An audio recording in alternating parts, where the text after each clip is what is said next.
Hi friends, నమస్తే. Welcome to ఇంటి భోజనం. నేను మీ ఆశచ్యుతి. రోటీస్లోకి, చపాతీల్లోకి లేదా బిర్యానీ రైసుల్లోకి మనం చేసుకునేటటువంటి పనీర్ కర్రీ చేయాలంటే చాలా టైం పడుతుందండి. అయితే ఈరోజు మీకు చాలా తక్కువ టైంలో తక్కువ ప్రాసెస్ తోటి ఈజీగా టేస్టీగా ఎలా తయారు చేసుకోవాలో చూపిస్తున్నాను. ముందైతే ఒక మిక్సీ జార్ తీసేసుకోండి. ఇది ఉంటే మనకి సగం పని తగ్గిపోయినట్టే. మరి దీంట్లోకి 3 మీడియం సైజు బాగా పండినటువంటి టమాటాలని చిన్న ముక్కలుగా కట్ చేసుకొని వేసుకోండి. ఇదే మిక్సీ జార్లోకి 2 మీడియం సైజు ఉల్లిపాయలని కట్ చేసి వేసుకోండి. ఒకవేళ మీరు ఎక్కువ క్వాంటిటీ చేయాలనుకుంటే ఇదే రేషియోలో, అంటే మనం తీసుకున్నటువంటి టమాటాలో సగం వరకు కూడా ఉల్లిపాయలను తీసుకోవాలి. ఇప్పుడు స్టవ్ వెలిగించుకొని గిన్నె పెట్టుకొని దాంట్లో బటర్ వేసుకోవాలి. అది కరిగిన తర్వాత బిర్యానీ ఆకులు 2, 1 అనాస పువ్వు వేసేసి మనం గ్రైండ్ చేసుకున్నటువంటి టమాటా పేస్ట్ మొత్తాన్ని కూడా వేసుకోవాలి. స్టవ్ని మీడియం ఫ్లేమ్లో పెట్టుకోవాలండి. దీన్ని ఒకసారి గరిటెతోటి కలిపి పెట్టేసేయండి. ఆ తర్వాత దీంట్లోకి 1 టేబుల్ స్పూన్ వరకు కూడా అల్లం వెల్లుల్లి పేస్ట్ని వేసుకోవాలి. మీకు కావాలంటే టమాటాలు ఉల్లిపాయలు గ్రైండ్ చేసుకునేటప్పుడే ఈ అల్లం వెల్లుల్లిని కూడా వేసుకొని గ్రైండ్ చేసుకోవచ్చు. వీటన్నిటిని ఒక 5 నిమిషాల పాటు చక్కగా పచ్చివాసన పోయేంత వరకు కూడా వేయించుకోవాలి.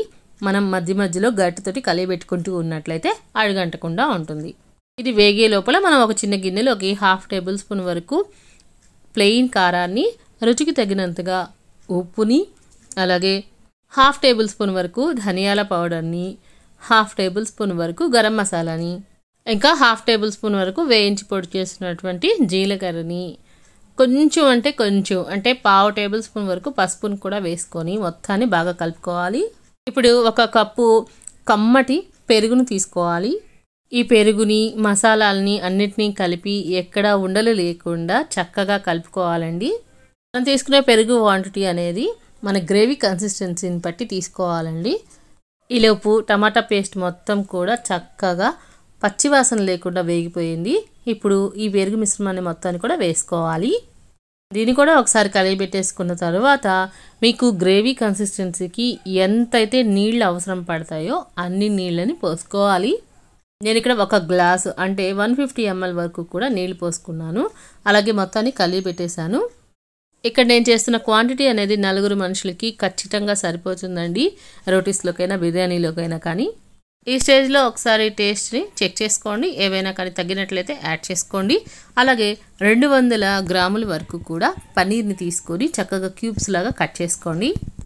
ఈ పన్నీర్ మొత్తాన్ని కూడా గ్రేవీలోకి వేసేసుకొని ముక్కలు విరిగిపోకుండా జాగ్రత్తగా గరిటెతోటి కలుపుకోవాలి.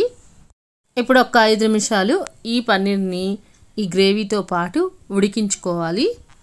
ఇలా చేయటం వల్ల పన్నీర్కి గ్రేవీ మసాలాల అంతా కూడా పట్టి చాలా టేస్టీగా వస్తుంది. ఇక ఫైనల్గా 1 టేబుల్ స్పూన్ వరకు కూడా కసూరి మేతిని నలిపి వేసుకొని స్టవ్ ఆఫ్ చేసేసుకుంటే ఎంతో టేస్టీగా ఉండేటటువంటి పన్నీర్ మసాలా చాలా తక్కువ టైంలో ఈజీగా రెడీ అయిపోతుంది.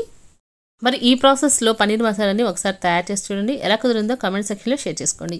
వీడియో నచ్చితే మాత్రం తప్పకుండా లైక్ చేసి మీ ఫ్రెండ్స్కి, రిలేటివ్స్కి షేర్ చేయండి. అలాగే ఇలాంటి రెసిపీస్ని త్వరగా తయారు చేసుకోవడం కోసం ఇంటి భోజనం ఛానల్ని సబ్స్క్రైబ్ చేసుకోండి.